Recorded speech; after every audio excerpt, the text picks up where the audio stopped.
Well, we're out here on the farm today on this late June day. Starting to get hot, starting to feel like summer. Plants are doing pretty good. Some of the other plots, that one up there and that one over there, are getting hit by mildew. But so far this plot has been relatively unhit by the basil downy mildew. We're going to be looking for resistant varieties once it really hits, but with the heat it might keep it at bay for a little while. But today we want to look at this row, and these came from seeds from a plant I called Alien Invasion. Now the name comes from the plant's seemingly alien growth in terms of speed, vigor, resistance to weather extremes, both wet, dry, cold, heat. Now, it was a self-sterile plant, and it was grown, the plant was a cross between a basilicum type basil, probably one of our stellars, maybe even a Williamsburg blue, and a Tulsi kapoor. Now, Tulsi kapoor, also called temperate Tulsi, is a basil that is attributed to coming from India, but it may be that it came from East Africa. According to Rico Czech from Strictly Medicinal Seeds, he has some analysis done on that. So the exact origin of Tulsi kapoor is unknown. But here we have the Alien Invasion basils. Now a lot of them are back crossed with the temperate Tulsi, which is the name that Rico Czech has given the Tulsi kapoor basil, which is commonly sold as holy basil in the US. So a lot of them have the look of the Tulsi kapoor, temperate Tulsi, but a little bit different. But some of them have been outcrossed, like this one, which I believe was outcrossed with the cinnamon. We got this purple one out here that was outcrossed with a purple type. But what is great about these plants is you can see the bees just love them. The temperate Tulsi or Tulsi kapoor is a perennial type basil. And these plants are more or less self-sterile. They need some pollen from other plants to make seeds. So they'll just keep flowering and flowering and flowering. They're great pollinating plants. They do have a great flavor themselves for tea making. They could go good with desserts and things from the flavor. It's a nice sweet, almost like bubblegummy flavor.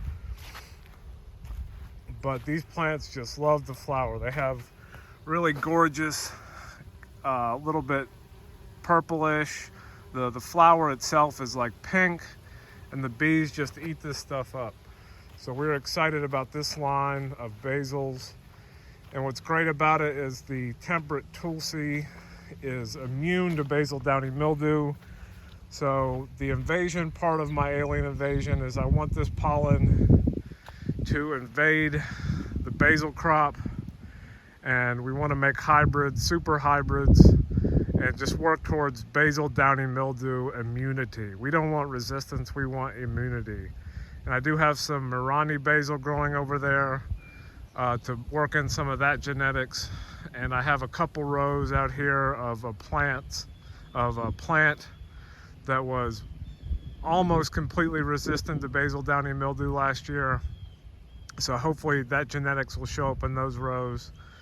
And we're just gonna work towards that basil downy mildew immunity. And I think with pathogen evolution, it's gonna take what I've heard referred to as gene stacking, where you have multiple layers of genetic resistance or immunity to the disease to overcome this pathogen. Basil downy mildew is so devastating if you're into basil. Haven't grown hybrids for a while that have been mixed in with resistant genetics. I never really had a problem with it until a couple years ago, but I think that's because of the pathogen evolution. But it's become a plague to me in recent years, and I really want to just move forward to a future of downy mildew free basil.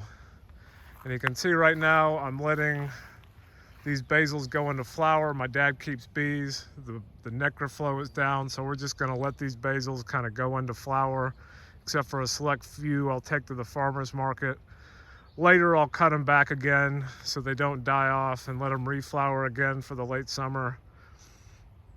But feed the bees, and there's plenty of wild insects that work these. And unfortunately, we're getting some Japanese beetles, which are really hitting some of the plants, but we can cut these back and let them regrow. So there you go, alien invasion basil. So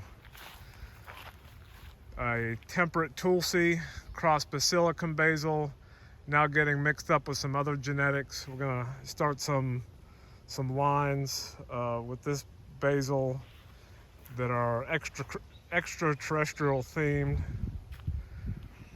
and we're gonna just see where it takes us. All right, I appreciate you listening today. Happy farming, happy gardening, happy cooking, and we'll see you next time.